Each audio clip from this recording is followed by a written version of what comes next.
We design everything custom. Right here I've got my refrigerator freezer, so you can access it from outside and inside.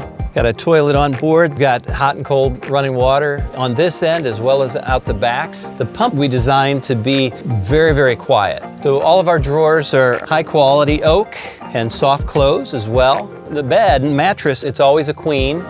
So our table design, you can actually sit right here and eat. You can come over here and have a seat and a seat. This chair will swivel as well, so you can turn around and have that. But it's also designed to be able to come out and be used anywhere. All of our vans have air conditioning on board. So the garage is especially fun. We like to have a lot of space in here, plenty of room to put the things that you want to put. There's easy access to your electrical system, easy access to your 25-gallon tank right here. This is your shower. We design our vans to be completely off-grid.